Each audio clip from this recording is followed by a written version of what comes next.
सभी साथियों को मेरा नमस्कार। साथियों, जैसा कि आप जानते हैं कि प्राथमिक शिक्षक बहाली के लिए आप लोग गर्दनी बाग के मैदान में जिस तरह से डटे रहे और जिस तरह से आप अपनी बहाली सुनिश्चित करवाने के लिए गर्दनी बाग में एक कर दिया, आप लोग अपनी एकता दिखाए और आप अपना संख्या बल हमेशा मेंटेन करने का जो काम किया, जिसके कारण आपकी बहाली सुनिश्चित हो पाई।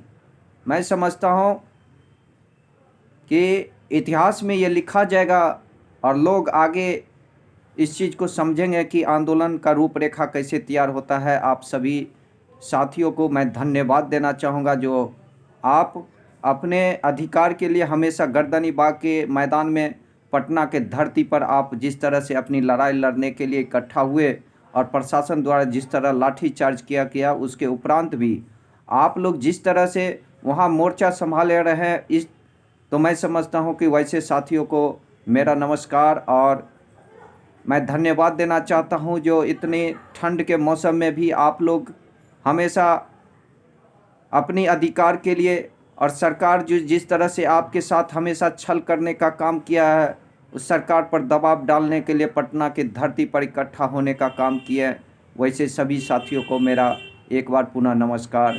साथियों, जानते हैं कि मैं आप लोग के सहयोग के साथ पटना में एक बार पुनः जोरदार आंदोलन का आगाज़ किया और आपका आंदोलन सफल रहा।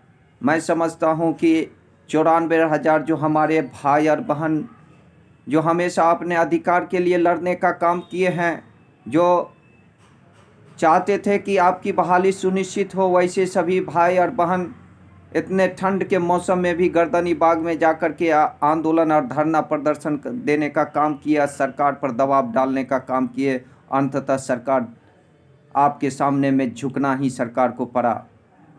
मैं धन्यवाद देना चाहता हूं भाई तेजस्वी यादव जी को भी, जो आपकी लड़ाई को मजबूती के साथ आपके साथ लड़ने का काम किया, आपको अधिकार दिलाने के लिए इको पार्क में जिस तरह से आपके साथ खड़ा रहे। मैं हमेशा 94,000 भाई और बहन को जिस तरह से उन्होंने अधिकार दिलाने का काम किया, मैं धन्यवाद देना चाहता हूं भाई तेजस्वी जी को कि आप हमारे साथ कंधे से कंधे मिलाकर के आपने जिस तरह से हमारे लड़ाई को और मजबूती देने का काम किया, जिस तरह से सरकार हम लोगों को लाठी डंडे के बल पर इस आंदोलन को विफल करना चाहती थी, फिर आपने हमारे साथ आकर के इस आंदोलन को और धारदार देने का काम किया। इतिहास में सदा आपका नाम लिखा जाएगा और लोग आपको याद करेंगे, वे 94,000 भाई और बहन जिसके लिए आप हमेशा खड़े रहे और सरकार पर दबाव बनाने का काम किए। तो मैं बिहार के तमाम साथी जो इस गर्दनी बाग में अपनी लड़ाई लड़ने के लिए उपस्थित हुए थे, मैं सभी भाई और बहन को धन्यवाद देना चाहता हूं। और मुझे पूरा विश्वास है कि ये सरकार बैकफुट में आकर के आपकी बहाली सुनिश्चित करवाने के लिए जो प्रधान सचिव है या शिक्षा विभाग के जो प्राथमिक शिक्षा विभाग के जो डायरेक्टर है रंजीत सर, उनको आदेश देने का काम किए। अगले महीने के फर्स्ट वीक में आपका शेड्यूल जारी होगा, आपका नियोजन पत्र बटे, इसके लिए ओपन कैंप की व्यवस्था की जाएगी।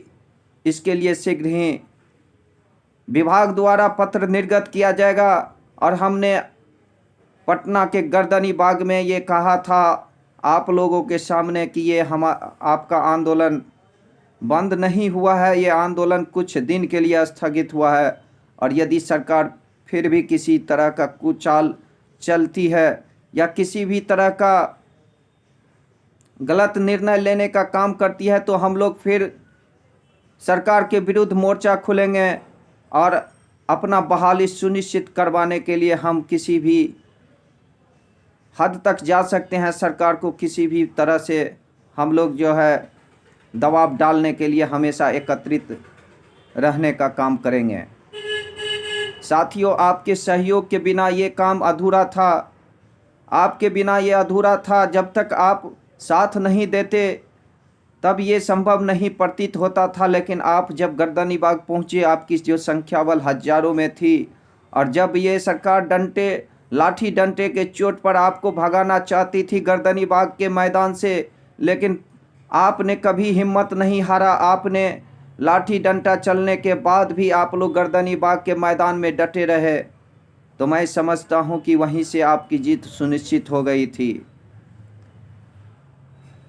तो मैं आपको इस चैनल के माध्यम से विश्वास दिलाना चाहता हूँ साथियों कि 94,000 शिक्षक हमारी जो भाई और बहन है, उनकी बहाली सुनिश्चित करवाने के लिए हमेशा हम लोग प्रयासरत है।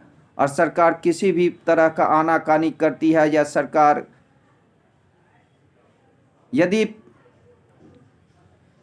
ऐसा करती है तो फिर हम लोग सरकार को छोड़ेंगे नहीं। हम लोग अपने अधिकार के लिए हमेशा लड़े हैं और अंतिम क्षण तक लड़ेंगे। सरकार को ये बहाली 94,000 शिक्षकों की बहाली करनी ही होगी। आप जानते हैं साथियों कि बिहार के प्राथमिक विद्यालय जो प्राइमरी स्कूल है, उसमें गरीब, किसान, दलित, मजदूर, पिछड़े, अति पिछड़े के बच्चे पढ़ते हैं, जिनको गुणवत्ता शिक्षा की ज़रूरत है। और ये गुणवत्ता शिक्षा तब मिलेगी जब आप विद्यालय में होंगे। यदि आप विद्यालय में होंगे तो उन बच्चों को गुणवत्ता शिक्षा देने का काम करेंगे, और फिर बिहार का जो है शिक्षा व्यवस्था पटरी पर आएगा। और यहाँ से जिस तरह से आप जानते हैं कि बिहार हमेशा नंबर 1 IAS और IPS देने का काम किया है, आगे भी बिहार नंबर 1 पर रहेगा। इसी उम्मीद और विश्वास के साथ मैं आपका भाई DP यादव, धन्यवाद।